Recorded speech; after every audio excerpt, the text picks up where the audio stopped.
नमस्कार, मैं V news 24 की तरफ से दीपक कुमार। मैं आज बलभद्र भगवान का जो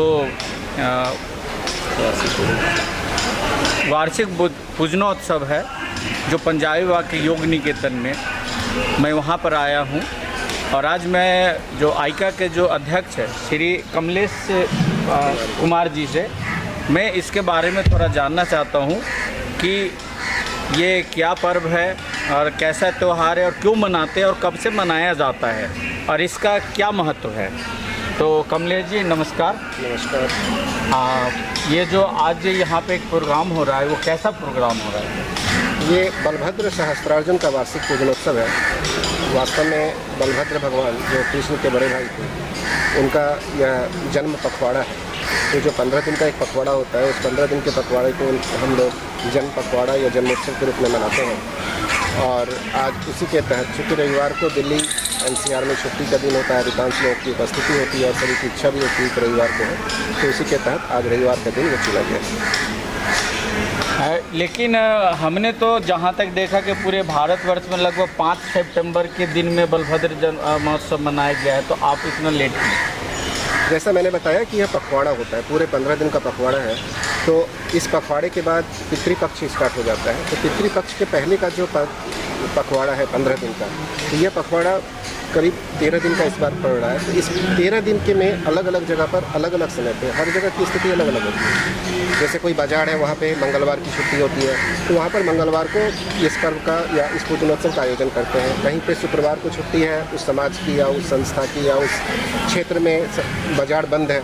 तो फिर इस तरह से, चूँकि दिल्ली NCR जो है रविवार को ज़्यादा कंफर्टेबल होता है, आरामदेह होता है, इसलिए हम लोग रविवार को इसलिए कार्यक्रम करते हैं। ये आइका क्या है? आइका ऑल इंडिया कलार एसोसिएशन एक रजिस्टर्ड संस्था है और कलाल और कलार की राष्ट्रीय पंजीकृत संस्था है। तो इस पूरे जो सेंटेंस है ऑल इंडिया कलार एसोसिएशन, तो उसको उसके हर पहले वर्ड के पहले लेटर को लेकर आइका AIKKA उसको हम लोग शॉर्ट में आइका बोलते हैं। तो ये आप लोगों का इस जो आइका का क्या काम है?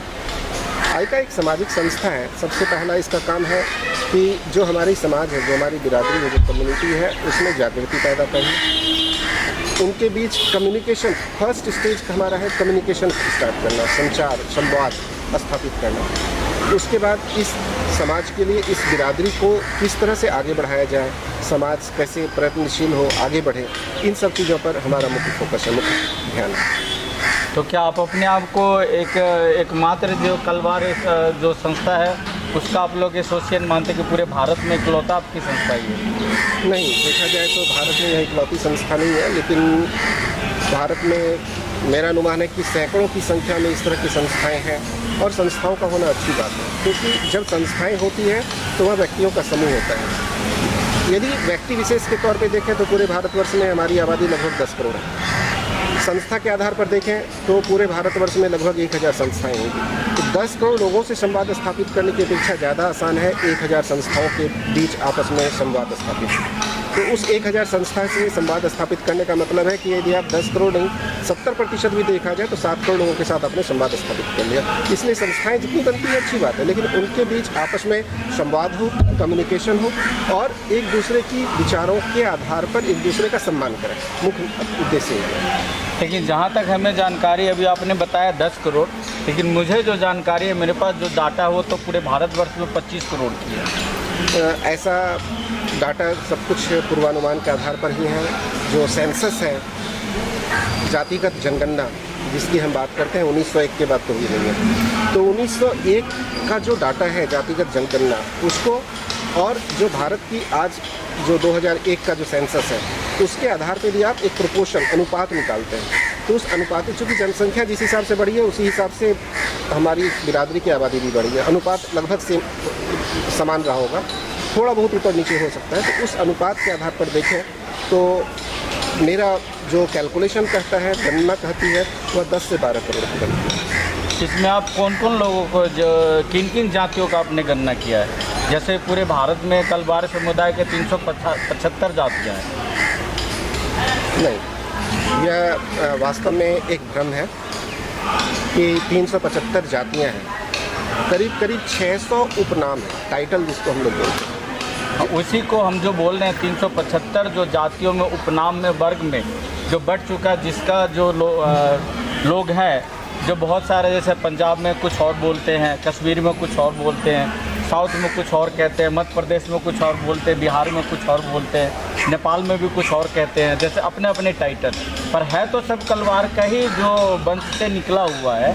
तो इसमें इस पहलू पर आप लोगों का क्या ख्याल है, और क्यों नहीं सभी लोगों को एक मंच पे लाकर, अगर दिल्ली में 10 जगह बलभद्र महोत्सव होता है, अगर उसे हम एक जगह करें तो ये बेहतर है या 10 जगह कर वो बेहतर है?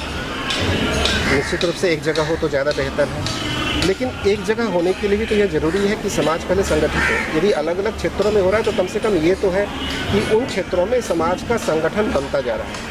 अब जब ये सारे संगठन 5 हो, 10 हो, 15 हो या 20 हो, एक समय ऐसा आएगा, 1 साल, 2 साल, 5 साल या 10 साल लगेगा, जब ये सारे संगठन आपस में एक समन्वय स्थापित कर एक जगह पूजा करेंगे। क्योंकि पहले की संख्या को हम देखें, यदि आज से 15 साल पहले दिल्ली की स्थिति को देखें तो जो पूजा होती थी वो कहीं कहीं होती थी और उसके बारे में लोगों को ज़्यादा जानकारी भी नहीं होती थी। अब यह तो चेतना आ गई है कि अब पूजा हो रही है और लोगों को जानकारी है। अब जो विभिन्न स्थल पे पूजा हो रहा है इनको एक जगह जमा करना, एक जगह समायोजित करना अब मुख्य उद्देश्य ही रह गया है, और मुझे पूर्ण विश्वास है कि यह भी जल्दी सफल होगा। लेकिन मुझे जैसा लगता है कि जो अलग अलग होने में एक मुझे जैसे एक राजनीति का जैसा समझ में आता है कि लोग अपना वर्चस्व बढ़ाने के लिए एक अलग संस्था बना लेते हैं या अलग समुदाय के में अलग होकर के बट करके।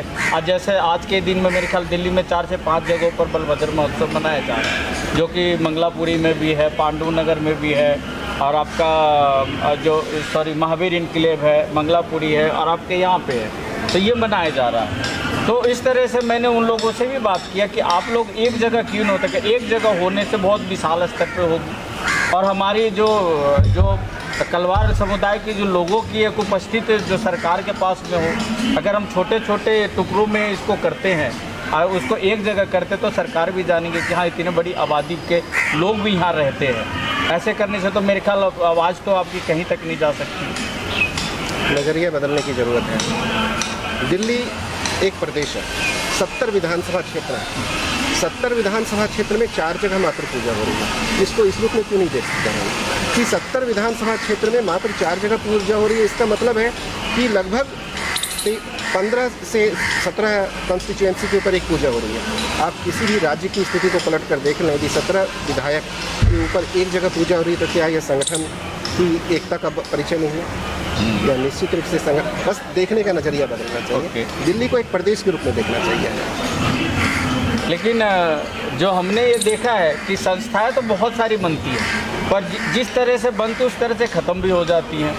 लोग कुछ दिनों तक जोश में खरोश में बहुत सारा मीटिंग भी करते हैं, बहुत सारा घोषणाएं भी करते हैं। जैसे अभी एक आपको आरक्षण के ऊपर में एक समिति बनाओ, तो मेरे पास भी कई ग्रुप से व्हाट्सएप में आते थे, सर यहाँ पे मीटिंग है, यहाँ पे मीटिंग है, यहाँ पे मीटिंग है। लेकिन अब मैं देख रहा हूँ एकदम वो जैसे गधे के सिर से सिंह गायब हो जाता है, उस तरह से पूरा मुद्दा ही गायब हो चुका है। ये आरक्षण कलवार शब्द को लेकर जो आरक्षण समिति बनने की बात की, क्या उनको वास्तविक स्थिति का भान है? दिल्ली की वास्तविक स्थिति क्या? आप उस समिति के किसी भी बैठक में गए हो या न गए हो, मुझे इसकी जानकारी नहीं है, या आपने रिपोर्टिंग की हो। आपको बता दूं कि दिल्ली सरकार पूरी तरह ऑनलाइन हो गई है सर्टिफिकेट के मामले में, कास्ट सर्टिफिकेट के मामले में, और तलवार शब्द उस ड्रॉप डाउन लिस्ट में, कंप्यूटर जब आप खोलेंगे ओबीसी सर्टिफिकेट बनाने के लिए, तो उस ड्रॉप डाउन लिस्ट में तलवार शब्द आ चुका है। जो शब्द आ चुका है उसको फिर से लाने के लिए कौन से संघर्ष की बात कर रहे हैं? 2016 में भूपेंद्र सिंह मावी दिल्ली सरकार के ओबीसी कमीशन के चेयरमैन थे।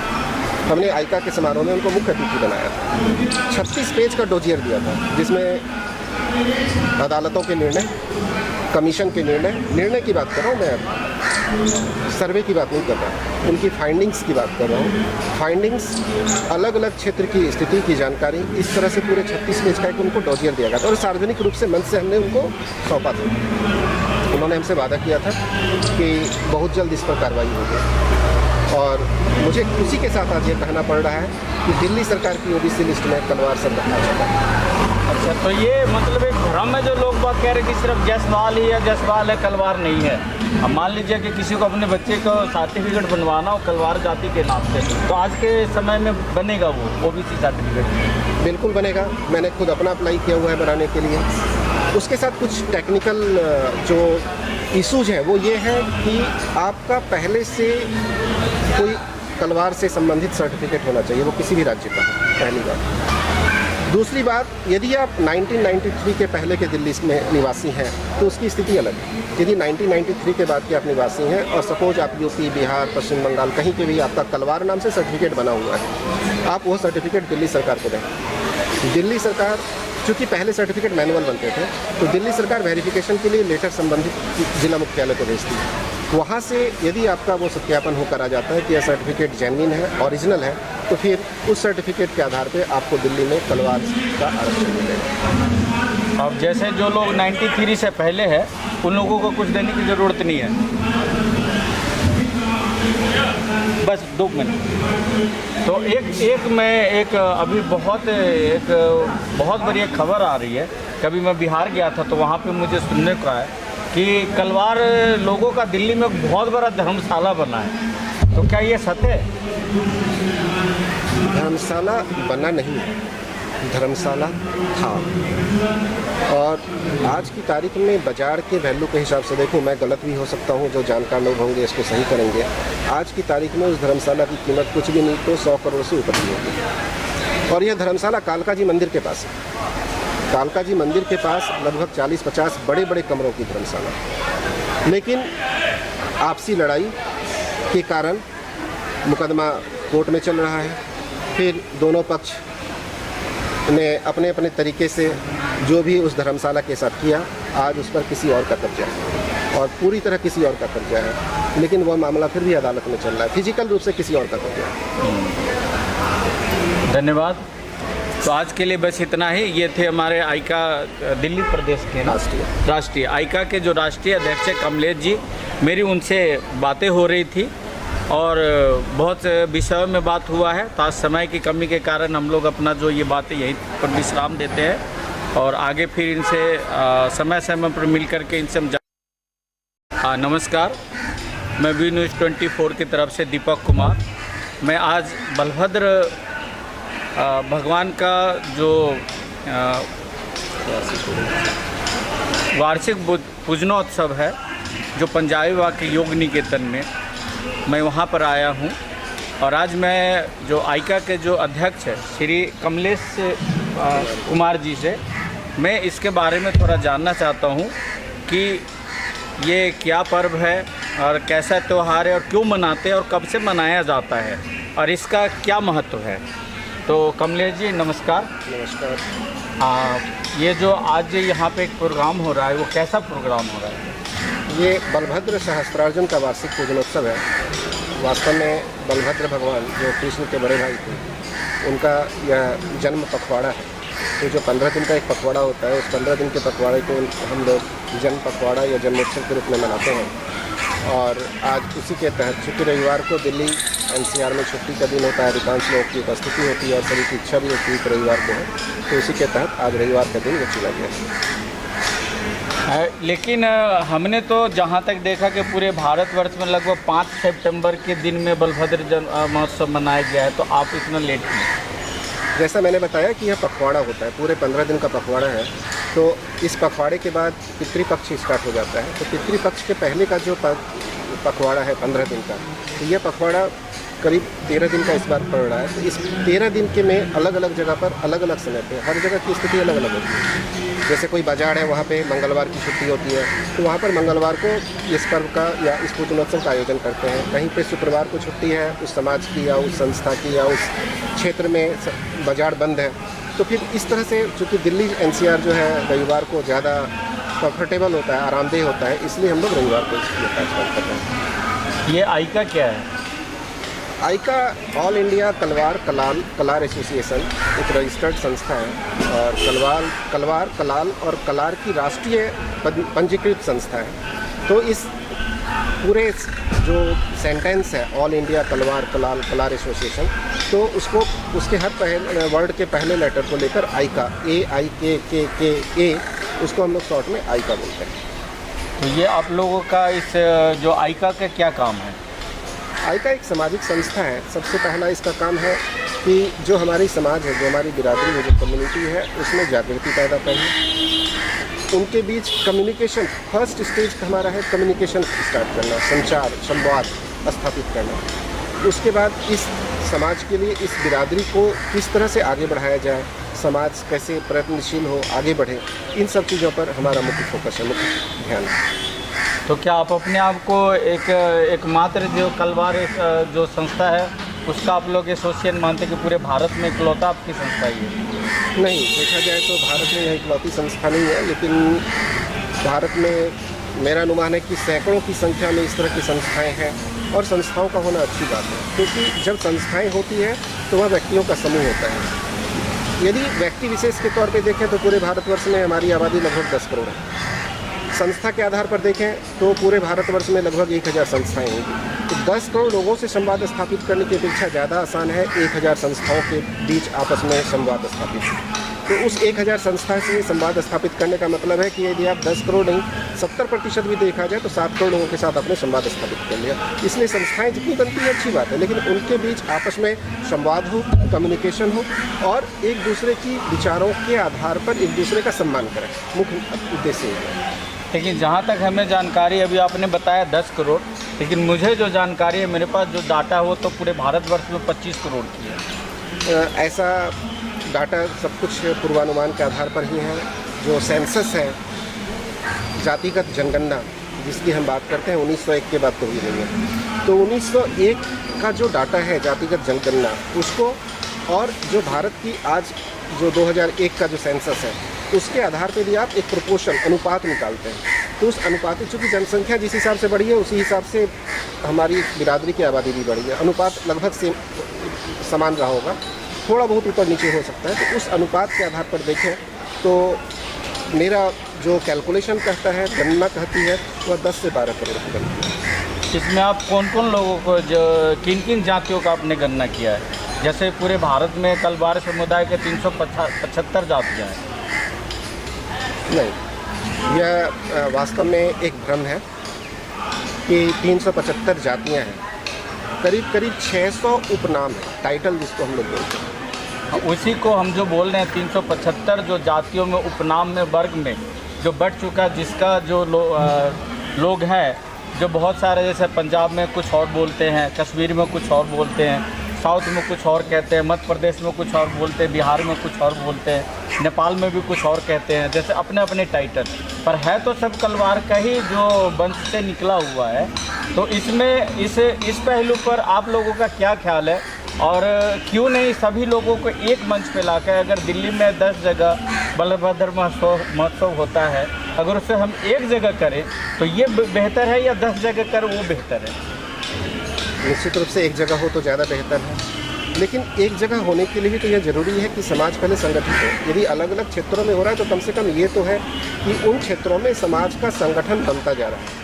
अब जब ये सारे संगठन 5 हो, 10 हो, 15 हो या 20 हो, एक समय ऐसा आएगा, 1 साल, 2 साल, 5 साल या 10 साल लगेगा, जब ये सारे संगठन आपस में एक समन्वय स्थापित कर एक जगह पूजा करेंगे। क्योंकि पहले की संख्या को हम देखें, यदि आज से 15 साल पहले दिल्ली की स्थिति को देखें तो जो पूजा होती थी वो कहीं कहीं होती थी और उसके बारे में लोगों को ज़्यादा जानकारी भी नहीं होती थी। अब यह तो चेतना आ गई है कि अब पूजा हो रही है और लोगों को जानकारी है। अब जो विभिन्न स्थल पे पूजा हो रहा है, इनको एक जगह जमा करना, एक जगह समायोजित करना अब मुख्य उद्देश्य ही रह गया है और मुझे पूर्ण विश्वास है कि यह भी जल्दी सफल होगा। लेकिन मुझे जैसा लगता है कि जो अलग अलग होने में एक मुझे जैसे एक राजनीति का जैसा समझ में आता है कि लोग अपना वर्चस्व बढ़ाने के लिए एक अलग संस्था बना लेते हैं या अलग समुदाय के में अलग होकर के बट करके।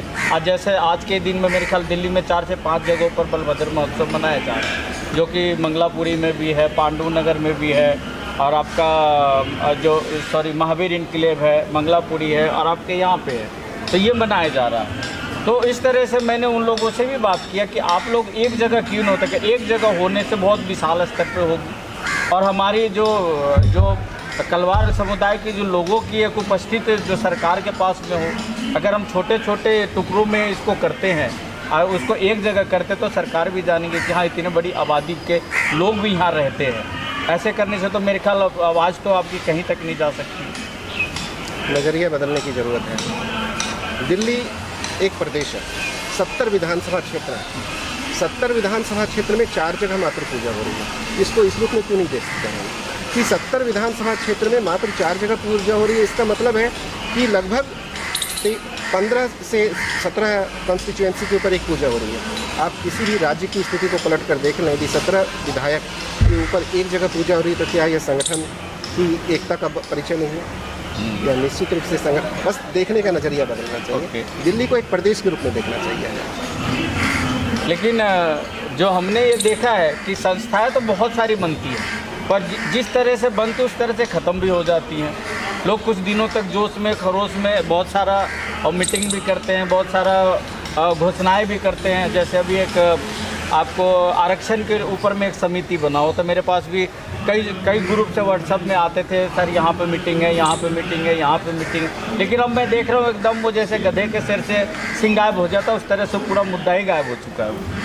ये आरक्षण कलवार शब्द को लेकर जो आरक्षण समिति बनने की बात की, क्या उनको वास्तविक स्थिति का भान है? दिल्ली की वास्तविक स्थिति क्या है? आप उस समिति के किसी भी बैठक में गए हों या न गए हों, मुझे इसकी जानकारी नहीं है, या आपने रिपोर्टिंग की हो। आपको बता दूं कि दिल्ली सरकार पूरी तरह ऑनलाइन हो गई है सर्टिफिकेट के मामले में, कास्ट सर्टिफिकेट के मामले में। और कलवार शब्द उस ड्रॉप डाउन लिस्ट में, कंप्यूटर जब आप खोलेंगे ओबीसी सर्टिफिकेट बनाने के लिए, तो उस ड्रॉप डाउन लिस्ट में कलवार शब्द आ चुका है। जो शब्द आ चुका है उसको फिर से लाने के लिए कौन से संघर्ष की बात कर रहे हैं? 2016 में भूपेंद्र सिंह मावी दिल्ली सरकार के ओबीसी कमीशन के चेयरमैन थे। हमने आइका के समारोह में उनको मुख्य अतिथि बनाया था। 36 पेज का डोजियर दिया था, जिसमें अदालतों के निर्णय, कमीशन के निर्णय की बात कर रहा हूँ मैं, सर्वे की बात नहीं कर रहा, उनकी फाइंडिंग्स की बात कर रहा हूँ। फाइंडिंग्स, अलग अलग क्षेत्र की स्थिति की जानकारी, इस तरह से पूरे 36 पेज का एक उनको डोजियर दिया गया था और सार्वजनिक रूप से मंच से हमने उनको सौंपा था। उन्होंने हमसे वादा किया था कि बहुत जल्द इस पर कार्रवाई होगी, और मुझे खुशी के साथ आज ये कहना पड़ रहा है कि दिल्ली सरकार की ओबीसी लिस्ट में कलवार शब्द आ चुका है। अच्छा, तो ये मतलब एक भ्रम है जो लोग बात कह रहे हैं कि सिर्फ जसवाल ही है, जसवाल है, कलवार नहीं है। अब मान लीजिए कि किसी को अपने बच्चे को सर्टिफिकेट बनवाना हो कलवार जाति के नाम से, तो आज के समय में बनेगा वो ओबीसी सर्टिफिकेट? बिल्कुल बनेगा। मैंने खुद अपना अप्लाई किया हुआ है बनाने के लिए।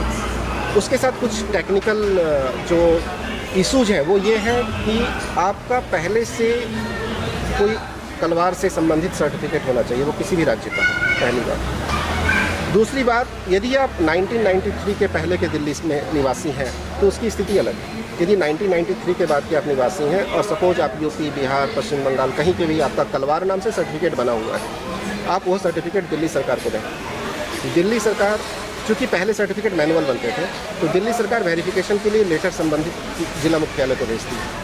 वहाँ से यदि आपका वो सत्यापन होकर आ जाता है कि यह सर्टिफिकेट जेन्युइन है, ओरिजिनल है, तो फिर उस सर्टिफिकेट के आधार पे आपको दिल्ली में कलवार का आरक्षण मिलेगा। अब जैसे जो लोग 93 से पहले है उन लोगों को कुछ देने की ज़रूरत नहीं है। बस 2 मिनट। तो एक अभी बहुत बड़ी एक खबर आ रही है। कभी मैं बिहार गया था तो वहाँ पे मुझे सुनने को आया कि कलवार लोगों का दिल्ली में बहुत बड़ा धर्मशाला बना है। तो क्या ये सत्य है? धर्मशाला बना नहीं है, धर्मशाला था। और आज की तारीख में बाज़ार के वैल्यू के हिसाब से देखूं, मैं गलत भी हो सकता हूं, जो जानकार लोग होंगे इसको सही करेंगे। आज की तारीख में उस धर्मशाला की कीमत कुछ भी नहीं तो 100 करोड़ से ऊपर की होगी। और यह धर्मशाला कालका जी मंदिर के पास है। कालका जी मंदिर के पास लगभग 40-50 बड़े बड़े कमरों की धर्मशाला। लेकिन आपसी लड़ाई के कारण मुकदमा कोर्ट में चल रहा है। फिर दोनों पक्ष ने अपने अपने तरीके से जो भी उस धर्मशाला के साथ किया, आज उस पर किसी और का कब्जा है और पूरी तरह किसी और का कब्जा है। लेकिन वह मामला फिर भी अदालत में चल रहा है, फिजिकल रूप से किसी और का कब्जा है। धन्यवाद। तो आज के लिए बस इतना ही। ये थे हमारे आइका दिल्ली प्रदेश के ना राष्ट्रीय आइका के जो राष्ट्रीय अध्यक्ष है कमलेश जी। मेरी उनसे बातें हो रही थी और बहुत विषयों में बात हुआ है। तो आज समय की कमी के कारण हम लोग अपना जो ये बातें यहीं पर विश्राम देते हैं और आगे फिर इनसे समय समय पर मिल करके इनसे हम